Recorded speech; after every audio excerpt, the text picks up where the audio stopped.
Thank you, Chairman Deprez, distinguished representatives, members of Friends of a Free Iran. It is a great pleasure for me to have this opportunity to talk to you today about the situation in my country, particularly about the recent uprising which Chairman Deprez just referred to.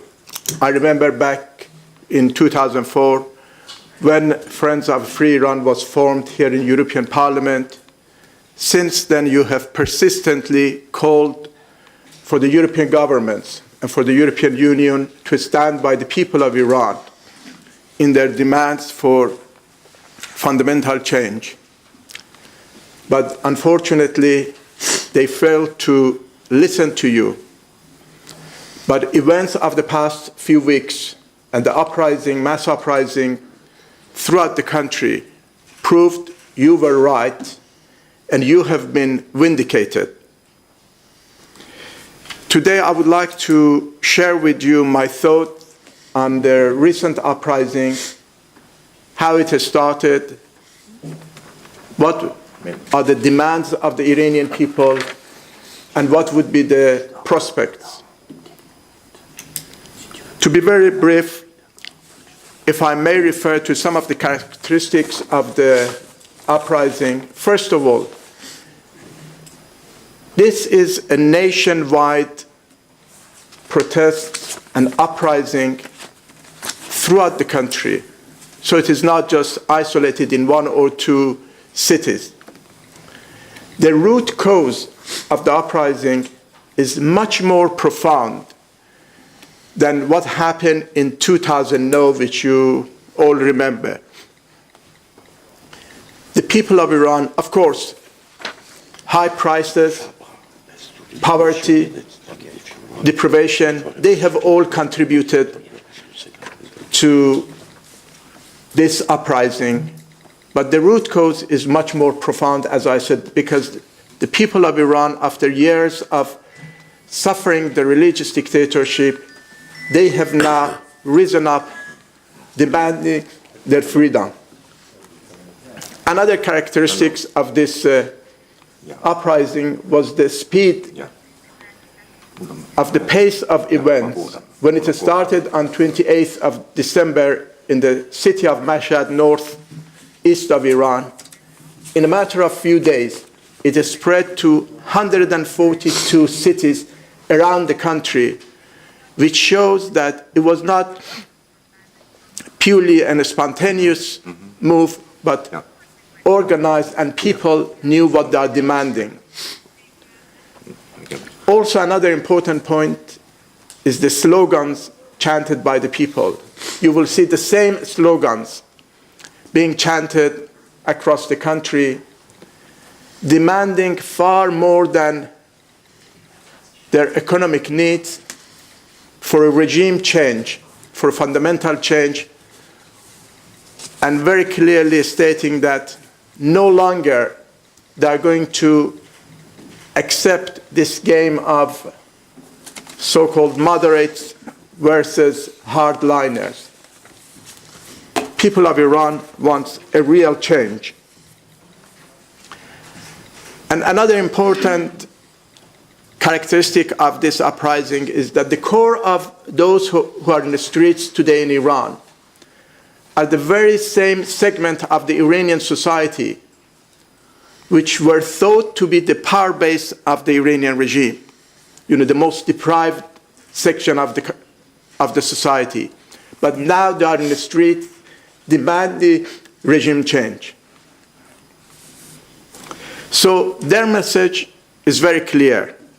They want an end to religious dictatorship in Iran and establish a free and democratic republic. But let me also address very briefly a few questions that I have seen being raised here and then. One question is, has the uprising ended? Was it just a one-off incident that people came to the street and it's over? The answer is no. The 28th December protests which began this uprising was a turning point, and the situation in Iran will never return to what it was prior to the start of the uprising. Of course, there will be ups and downs, but I can assure you that the people of Iran are determined to continue this path to the victory. And the main reason that this uprising will continue is because the root cause of the protests are still there.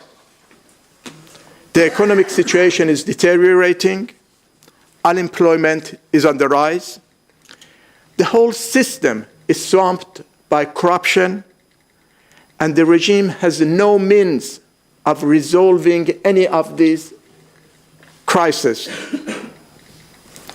The same is true on social and political spectrum. There is no prospect for any improvement, and as such, popular discontent is on the rise. The best example, on 1st of February, despite heavy crackdown, and as Chairman Deprez mentioned, the arrest of thousands of people, once again, protests broke out in several cities across the country with the same slogans, and scattered protests and demonstrations continue today. Another question that I have seen being raised is whether the IRGC has the power and the strength to really suppress the protest, similar to what happened in 2009. I must say that the regime and the IRGC is a brutal force. They will resort to any means to suppress the people and prevent the emergence of, to prevent further protests and demonstrations. They have already killed 50 people, arresting over 8,000 people, which again, as Chairman Deprez mentioned, some 11 having been killed in custody. This is really unprecedented. In a matter of few weeks, 11 people being killed under torture in custody, and yet the world is silent. There has been no single word from European Union on those who were killed under torture in prison. Head of the Revolutionary Court in Tehran called the protesters, and particularly those who are organizing them, as what they call muharib, meaning enemies of God, which according to the Iranian law, they are condemned to death. Only a few days ago, last Friday, the Friday prayer leader of Tehran, Ahmad Khatami, said that, yes, we have executions in our law. These people are enemies of God, and as such, they must be executed. These are the official words of the Iranian regime. So let's have no doubt about the brutality of this regime. However, despite that atrocities which are shared among all different factions of the Iranian regime, the regime will not be able to put out the flame of the uprising and the resistance. The crises, as I said, are deep-rooted, and the regime is in a much weaker and more vulnerable position than ever before. It is really rotten from within and incapable of confronting the people. During this protest over the past several weeks, several members of the paramilitary Basij, which is affiliated with the part of the Revolutionary Guards and are the force to suppress people, several members of them defected to the Iranian people, burning their ID cards as a member of this suppressive force, and joined the people. Even the Revolutionary Guards, there is disarray within the Guards.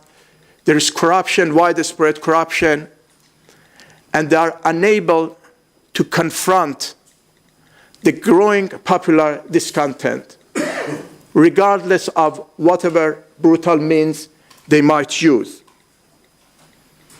So in short, Iran remains in a state of explosive. And the people of Iran are determined to really put an end to this regime. The next issue or question that I would like to briefly refer to is the propaganda spread by the regime and its advocate outside Iran, that the regime change in Iran will lead to a situation like what happened in Iraq or in Syria. This assertion is pure deception. This is a shameful pretext for supporting the religious dictatorship in Iran, because they cannot openly support the regime. That's the way they try to support this regime. The people of Iran and the Iranian resistance will overthrow this regime. So this is really ridiculous to claim that there will be a situation similar as to what happened in Iraq. And also the situation in Iran is completely different to any other countries in the region for a number of reasons. First, the regime is detested by the Iranian people. Second, the people of Iran, including all the ethnic, national, and religious minorities, are united in their demands for a regime change and establish a free republic. And above all,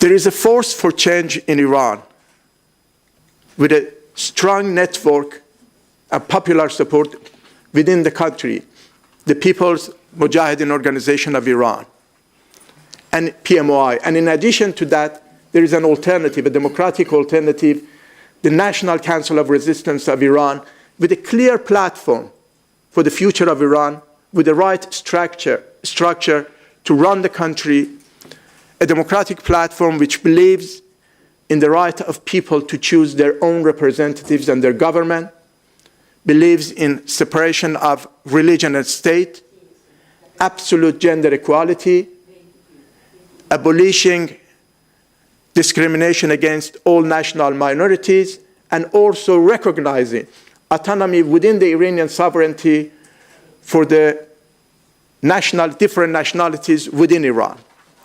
So there is no prospect to compare Iran with any other countries in the region. So in short,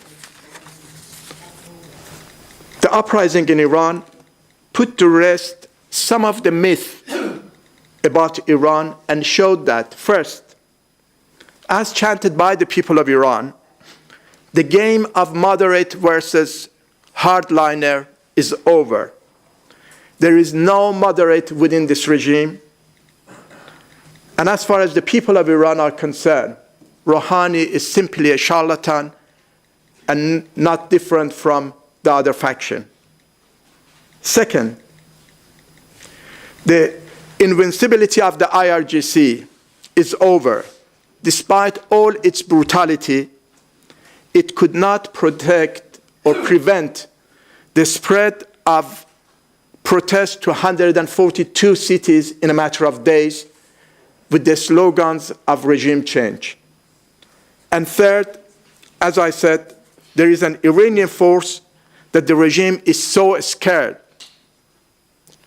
As again Chairman Deprez referred to, Khamenei publicly said that these protests were organized by the PMOI from several months ago.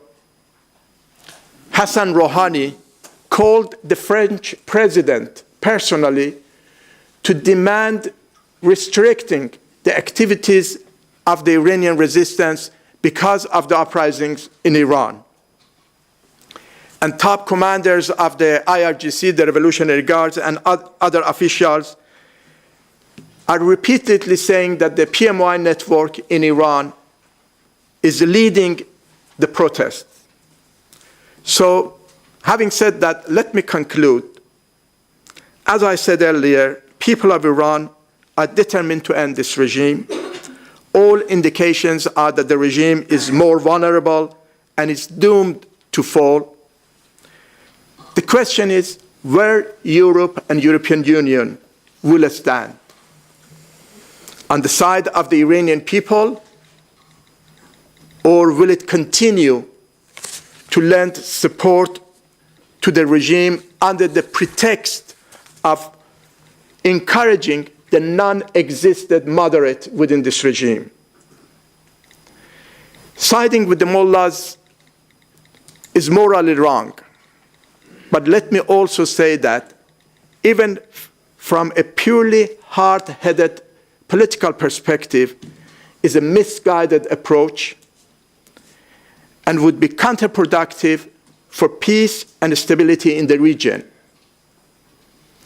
So I end by echoing the call by President-elect of the National Council of Resistance of Iran, Mrs. Maryam Rajavi, and the European governments to exert pressure on the mullahs regime for immediate release of all protesters and to condition any relation with the regime to halt on execution and suppression of the Iranian people. I thank you very much.